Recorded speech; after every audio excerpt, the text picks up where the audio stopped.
Assalamualaikum, salam sejahtera dan selamat kembali semula ke channel Abang. Terima kasih sangat-sangat sudi nak dengarkan cerita yang Abang nak sampaikan. Hari ini hari Isnin, kita dah bercuti 2 hari, jadi sampailah giliran Abang untuk menghiburkan pada masa yang sama memberikan sesuatu cerita yang boleh dijadikan pengajaran, memenuhi waktu-waktu masa lapang, waktu-waktu sedang bekerja. Itu niat Abang untuk bercerita. Jadi sebelum Abang mulakan cerita, marilah kita sama-sama berdoa kepada Allah Ta'ala.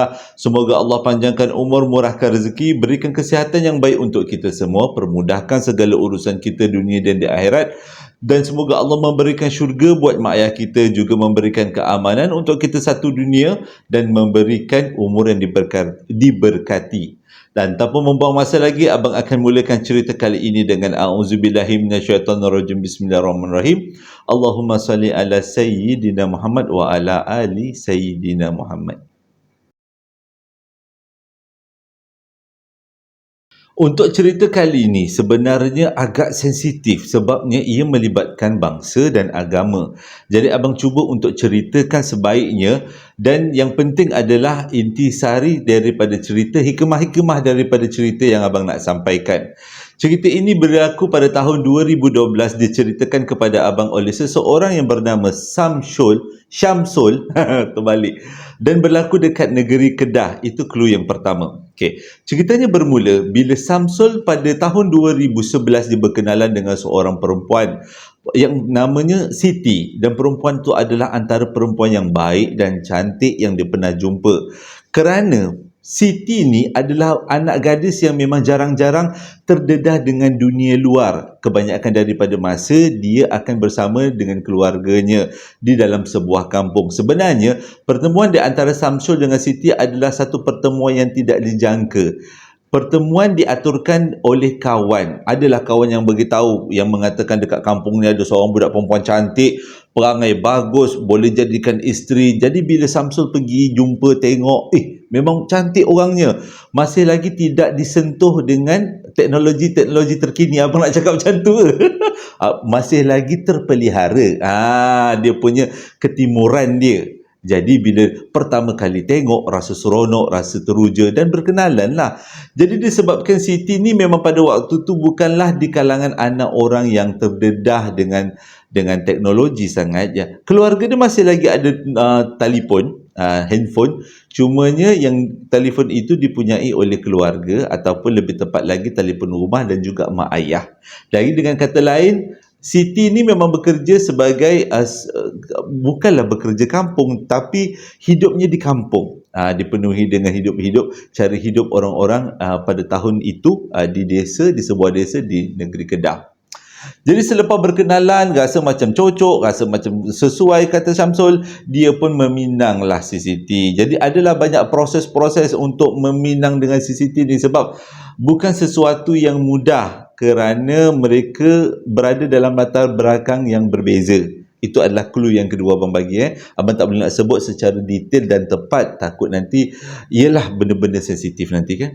Jadi selepas berkenalan, diorang pun berkahwin. Pada mulanya mendapat tentangan daripada si ayah Siti, sebab ayah Siti kata diorang ni latar belakangnya berbeza, pipit dengan enggang, tak berapa nak cocok. Jadi banyak kali jugalah si Samsul ni cuba untuk mendapatkan Siti. Berkat doa daripada keluarga Samsul sendiri, akhirnya mereka pun dikahwinkan.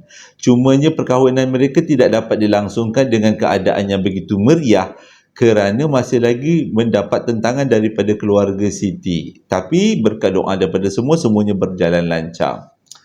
Ceritanya bermula bila mereka berdua berkahwin. Ada sedikit kesusahan, kata Samsul, sewaktu dia berkahwin dengan Siti, kerana Siti daripada kecil tidak solat. Jadi selepas berkahwin dengan Samsul belajar dia bagaimana untuk solat, bagaimana menjadi seorang Muslim yang mengikut aturan Islam. Jadi ada puasanya, ada solatnya.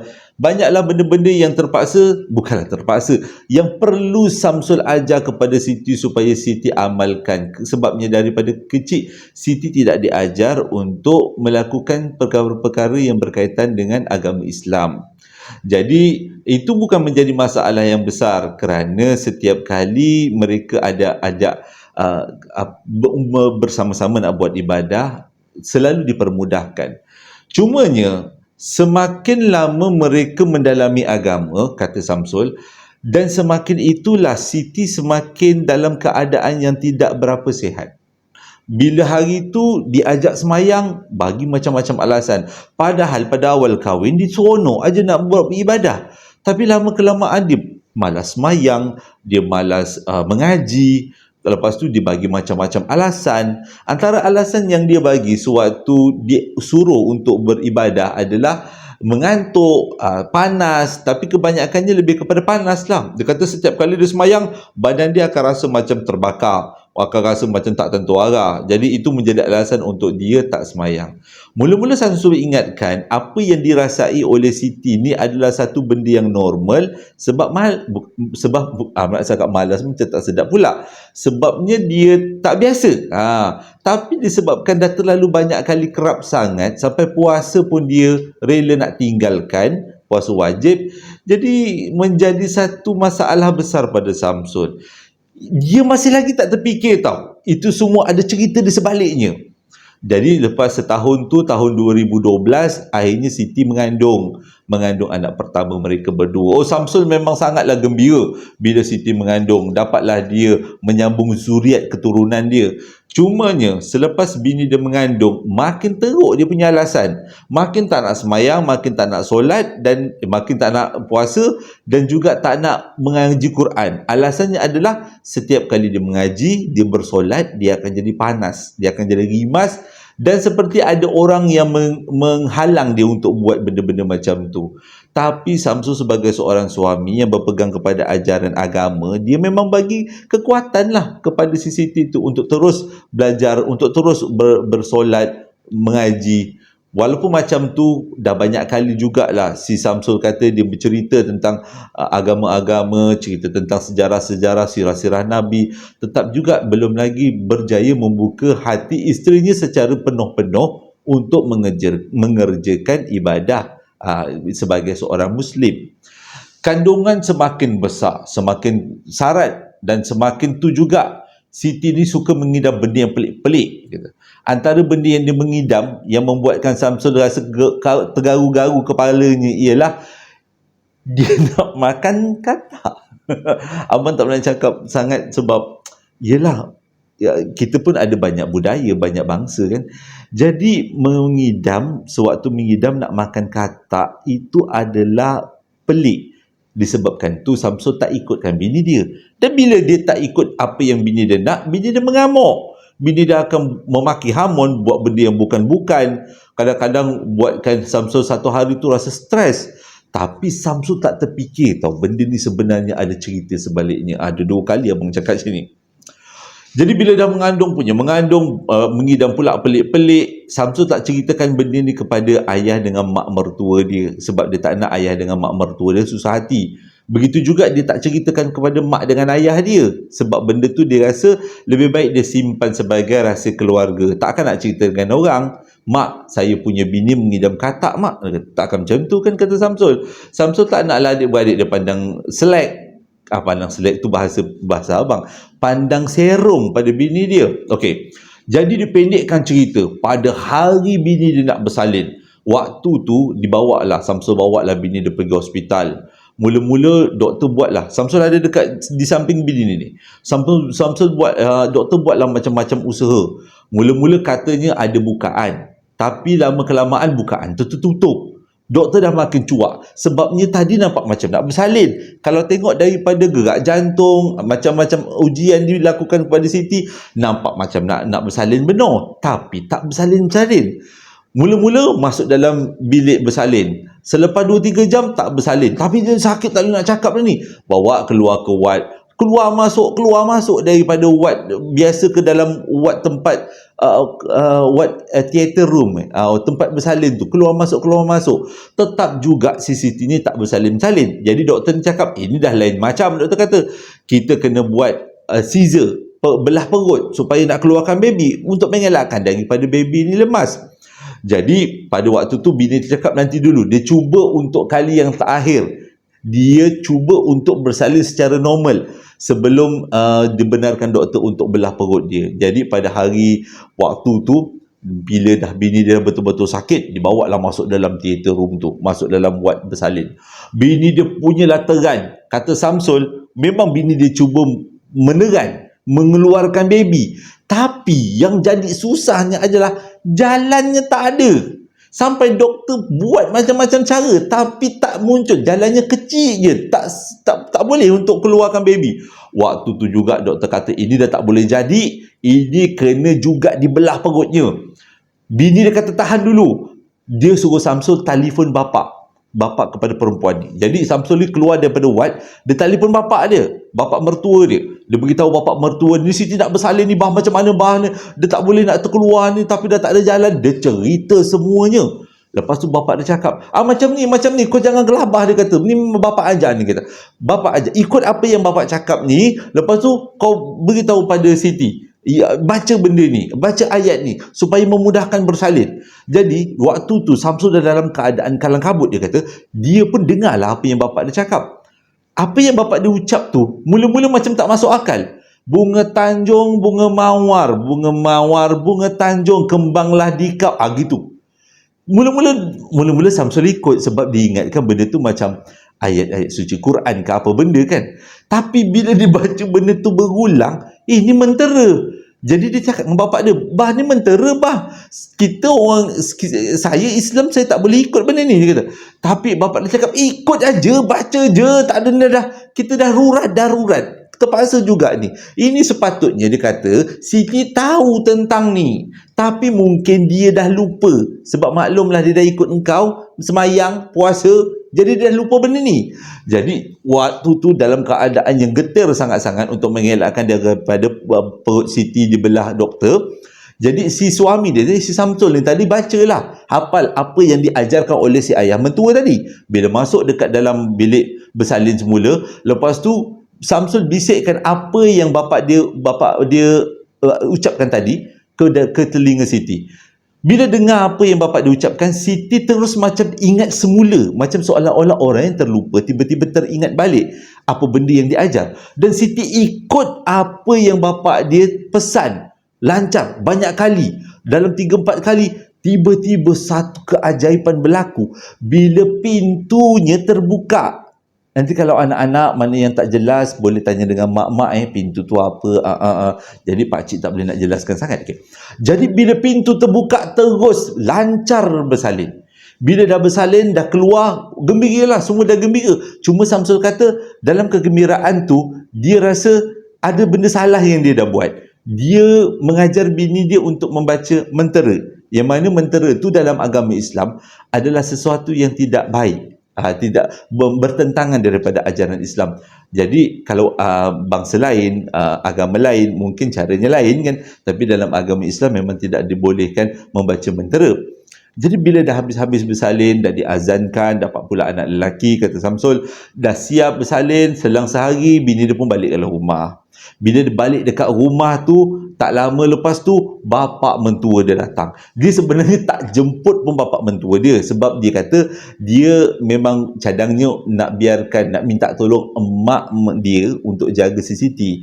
Sebabnya dia yakin mak dia dah banyak kali jaga abang-abang dia punya bini, jadi dia yakinlah mak dia boleh jaga, dan mak dia memang nak jaga, tak ada masalah. Tapi belum sempat dia nak mengambil langkah suruh mak dia jaga, rumah dia pun dah didatangi oleh keluarga Siti. Malam tu balik daripada hospital, berlaku sesuatu yang sangat janggal, kata Samsul. Susah nak dijelaskan sebab ia melibatkan sesuatu yang tidak biasa. Bangsa, agama, sesuatu yang berlainan daripada ajaran Islam yang diamalkan sejak daripada kecil. Jadi pada malam tu, selepas makan malam, bapak dia beritahu, anak yang dikandungkan oleh Siti perlulah diputihkan. Dengan kata lain, perlulah ditawar-tawarkan untuk mengelakkan anak ini mendapat kecelakaan atau keburukan daripada alam sebelah. Mula-mula si Samsul tak faham apa yang bapak mentua dia maksudkan. Jadi dia minta bapak mentua dia terangkan apa yang berlaku. Bapak mentua dia cakap, dulu masa Siti kecil-kecil, bapak dia dah banyak turunkan ilmu, pengetahuan daripada alam sebelah. Jadi mungkin, dia kata, mungkin anak yang Siti lahirkan nanti adalah anak yang mudah untuk dapat perhatian daripada alam sebelah. Kalau kesemua makhluk alam sebelah tu makhluk-makhluk yang baik, perhatian diberikan kepada baby pun baik. Tapi takut-takut yang memerhatikan daripada alam sebelah tu adalah makhluk-makhluk yang jahat.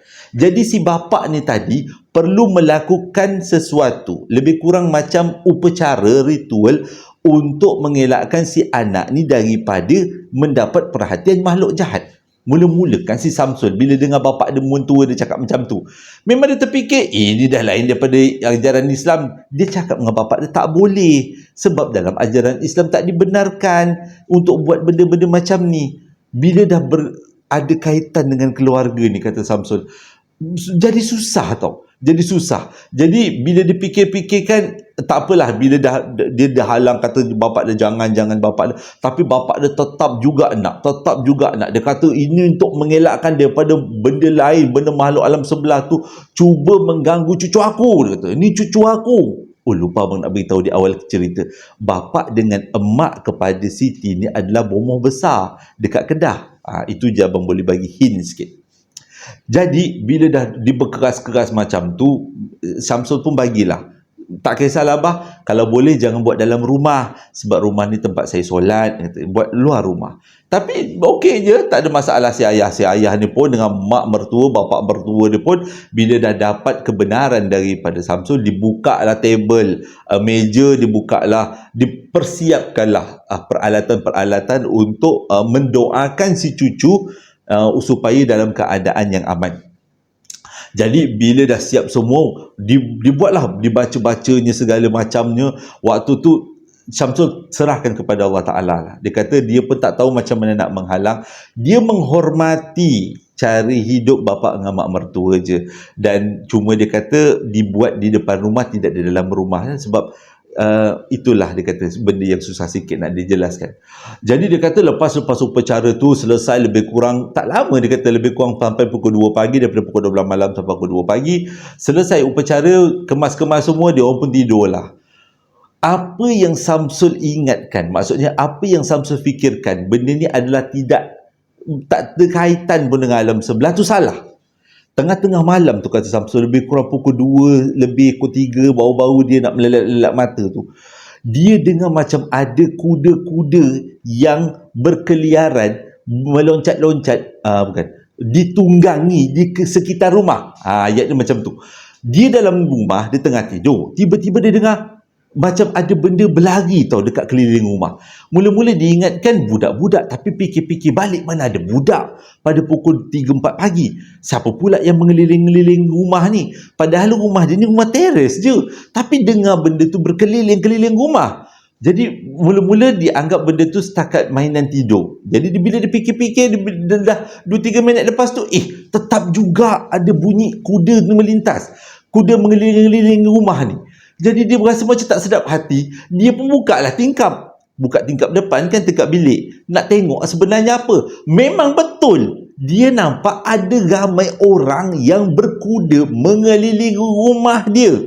Waktu tu dia tak ada ayat nak cakap, nak jelaskan. Yang dia terfikir adalah dia kena kejut bapak mentua dia. Dia kena tanya, apa benda pula tu yang tiba-tiba berkuda dekat depan rumah tu? Keliling. Dia kata orang-orang berkuda. Jadi bila dikejutkan bapak dia tanyalah kenapa nak bangun tiba-tiba ni, kata. Sebab bapak dia dah letih tadi buat upacara kan. Jadi Syamsul cakap lah, yang ada kuda dekat depan rumah. Banyak pula tu. Siapa yang berkuda, dia kata.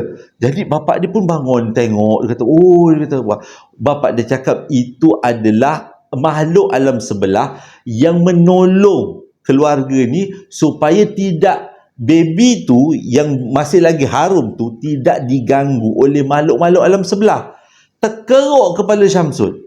Dah mana pula makhluk alam sebelah yang datang dalam bentuk berkuda? Banyak pula tu. Jadi bila dah dapat penjelasan macam tu, masuklah dia dalam bilik dan temankan bini dia. Dia pun termenung. Jadi waktu tu bini dia pun macam, tak apa bang, dia kata, nanti saya akan jelaskan. Saya ada benda yang saya tak cerita kat abang. ada benda rahsia yang saya perlu ceritakan patutnya di awal perkahwinan, tapi tak dapat saya ceritakan sebab kita dalam keadaan terlalu sibuk dan banyak urusan. Dan sebenarnya dia kata mengikut apa yang bapa dia percaya, benda tu bukannya terjadi pada semua baby, dia kata hanya baby-baby tertentu. Jadi kita biarkanlah, asalkan bapa mentua, bapa dia happy lah nak buat apa pun, dia kata. Jadi malam tu berkudalah, dengar orang berkuda. Selang 10 minit dia berkuda-kuda keliling rumah, dia berhenti. Hilanglah bunyi kuda tu, tapi bunyi macam macam tu, macam kuda yang berehat kan. Bunyilah juga. Kang selang selepas 1 jam berkuda lagi. Kuda. Dia kata mula-mula rasa macam tak boleh tidur, tapi sebabkan badan terlalu penat sangat, tidur juga akhirnya. Bila besok pagi dia cakap dengan bapa mentua dia, boleh tak malam ni jangan ada orang berkuda. Gelak bapa mentua dia. Bapa mentua dia cakap apa? Dia pun tak boleh nak tentukan apa yang datang. Dia cuma memohon supaya baby yang dilahirkan dalam keadaan yang selamat. Tapi tak sangka rupanya yang datang tu kuda. Dia ingat yang datang tu dalam bentuk yang senyap-senyap. Cumanya rupanya meriah berkudanya. Tapi Samsul cakap, boleh tak kalau malam-malam seterusnya jangan lagi lah biarkan kuda tu datang. Berdoalah cari lain. Bapa mentua dia fahamlah apa yang dimaksudkan oleh Samsul. Sebab bila dah berkuda, kuda-kuda yang melintas keliling rumah, kita susah nak tidur. Selepas bapa dengan mak mentua dia balik ke kampung halaman dekat Kedah, dia ceritanya sebenarnya dekat Kedah, daripada Kedah, tapi rumah Samsul dengan bini dia berada dekat kawasan-kawasan dekat dengan Penang, tapi yang mak bapak dia ni macam dekat utara Kedah lah, macam tu lah dia kata. Jadi lepas bapak mak mentua dia pun balik dekat rumah, dia pun dengan bini dia aja, dia pun jagalah sebab dia pun dapat cuti kan, cuti bini bersalin. Waktu tu dia tanyalah dengan bini dia, sebenarnya apa sebenarnya yang cerita ni, kenapa orang berkuda, kenapa mentera semua yang keluar-keluar tadi tu, yang abang cerita tadi tu. Jadi bini dia cakap mak bapak dia ni memang orang yang sangat dipercayai dekat kampung dia, dan dia orang ni adalah orang dikatakan orang sakti lah. Mak bapak dia ni boleh dikatakan adalah golongan-golongan terpilih yang dapat mengamalkan ajaran-ajaran yang bukan ajaran, maksudnya petua-petua nenek moyang terdahulu. Jadi bila dengar macam tu, fahamlah Samsul, ini bukan sebarang bomoh, ni memang bomoh level lain, dia kata. Jadi bila dia kata sejak daripada kecil mereka memang diajar untuk mengamalkan ajaran-ajaran yang bapa dia bagi tahu. Maksudnya dari segi mentera ke apa ke, sebab itu dia memang tak semayang. Jadi benda tu tak adalah ada gangguan. Cumanya selepas dia kahwin dengan Samsul, dia memang berazam untuk tinggalkan apa yang bapa dia ajarkan, sebab dia tahu itu bukan daripada syariat Islam. Jadi slow-slow dia tinggalkan. Sewaktu dia nak tinggalkan tu, berlaku penentangan dekat dalam badan dia. Sebabnya setiap kali dia nak solat, dia akan panas, dia akan marah, dia rasa macam nak memaki orang. Setiap kali dia baca Quran pun macam tu. Sebabnya sejak daripada kecil, dia kata, ini ada kaitan juga dengan mentera yang dibaca. Sejak daripada kecil, bapa dia selalu dampingkan mereka adik-beradik dengan makhluk alam sebelah. Yang mana makhluk ni memang menjaga mereka. Yang lebih best lagi, dia kata, nak kata best tu salah pula abang rasa. Yang paling pelik sekali ialah mereka adik-beradik memang ada ilmu kebal. Dengan kata lain, ilmu kebal tu datang daripada pendamping-pendamping yang bapa dia bekalkan. Sebab itu bila tengok balik sejarah waktu dia mengandung, waktu dia kahwin dengan Samsul, dia tak pernah kena suntik. Kalau ada kena suntik pun, dia perlu mendapat keizinan daripada dia.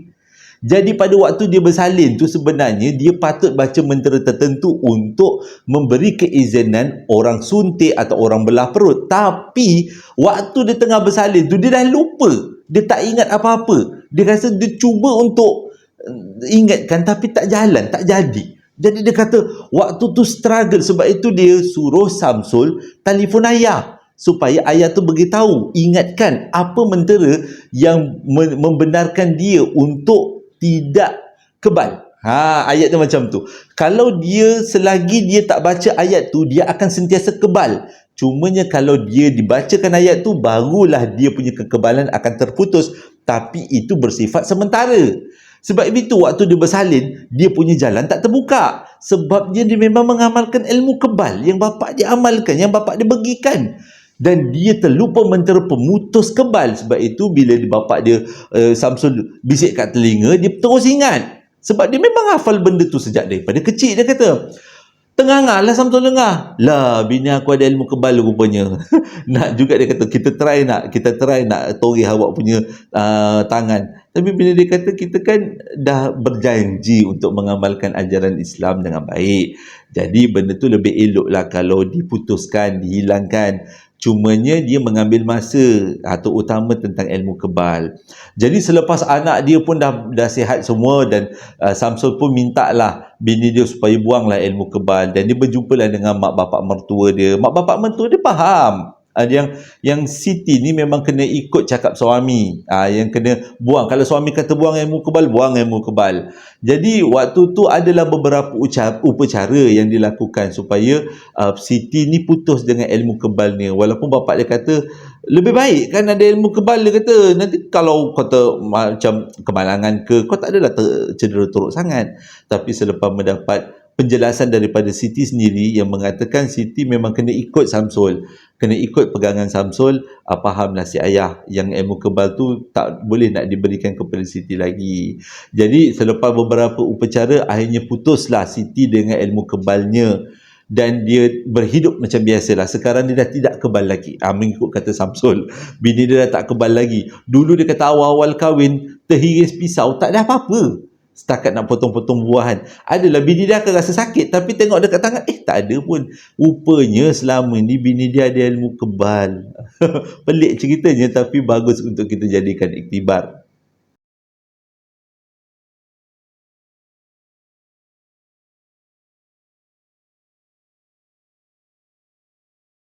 Terima kasih sangat-sangat sudah dengarkan cerita yang abang sampaikan hari ini. Moga-moga ceritanya menjadi iktibar dan pengajaran. Pada yang nak membeli sambal lara, perapan sate dan juga coklat moist, boleh tekan link yang abang sediakan di bawah setiap video. Jadi bolehlah rasa-rasa resepi daripada keluarga abang. Okey.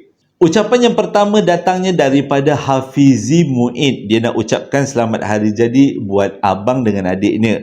Yang pertama, selamat hari jadi buat adiknya yang bernama Alia Mu'id, yang hari jadinya jatuh pada 2 hari bulan 12. Dan juga abang dia yang bernama Rafiuddin Apid Mu'id, yang mana hari jadinya jatuh pada 9 hari bulan 12 akan datang. Dengan ucapan selamat hari jadi buat abang dan adik yang disayangi. Semoga Allah sentiasa merahmatimu dan semoga dipanjangkan umur, dimurahkan rezeki, diberikan kesihatan yang baik dan dipermudahkan segala urusannya. Ucapan yang kedua datangnya daripada seseorang yang bernama Natasha Alivine. Kalau tak silap abang sebut namanya begitu, minta maaf Natasha kalau abang salah sebut. Dan datangnya daripada Natasha Alivine. Dia nak ucapkan selamat hari jadi buat sahabat baik dia yang bernama Siti Rahayu Bidin, yang mana hari jadinya jatuh pada 3 hari bulan 12. Selamat hari jadi, dia kata, buat sahabat yang tersayang. Semoga dipanjangkan umur, dimurahkan rezeki, diberikan masa depan yang cemerlang dan dipermudahkan segala urusan. Ucapan yang seterusnya daripada JSPL, abang ucapkan selamat hari jadi buat salah seorang ahli keluarga JSPL, iaitu Shazlin Ashikin, yang mana hari jadinya jatuh pada 3 hari bulan 11 yang lepas. Walaupun dah lepas, dah sebulan lepasnya, tetap juga kita boleh sambut sebabnya belum masuk tahun baru. Jadi daripada abang ucapkan selamat hari jadi buat Shazlin. Semoga dipanjangkan umur, dimurahkan rezeki, diberi kesihatan yang baik dan dipermudahkan segala urusan. Dan ucapan yang terakhir datangnya daripada seseorang, tapi abang lupa nak tanya nama dia siapa. Dia nak ucapkan selamat hari jadi buat kawan lama dia yang bernama Syahmil Iman, yang mana hari jadinya jatuh pada 4 hari bulan 12 hari ini. Sekali lagi, namanya adalah Syahmil Iman, dengan ucapan selamat hari jadi buat sahabatku yang tersayang. Semoga Allah sentiasa merahmatimu, memberikan kemudahan dalam urusanmu dan sentiasa dipermudahkan, diberikan umur yang diberkati. Terima kasih sangat-sangat sudah dengarkan cerita yang abang sampaikan hari ini. Nanti dalam esok abang akan teruskan bercerita. Moga-moga cerita yang abang sampaikan ni dapatlah memberikan hiburan pada yang tengah bekerja, yang tengah tengah buat aktiviti maupun yang tengah berehat. Sebab itulah abang tukar waktu abang bercerita daripada hari Isnin sampai hari Jumaat, sebab abang tahu abang sendiri bekerja. Kalau dapat dengar cerita sambil bekerja, tak adalah rasa stres, rasa boring sangat. Adalah juga hiburan-hiburannya. Hingga berjumpa lagi esok. Assalamualaikum warahmatullahi wabarakatuh.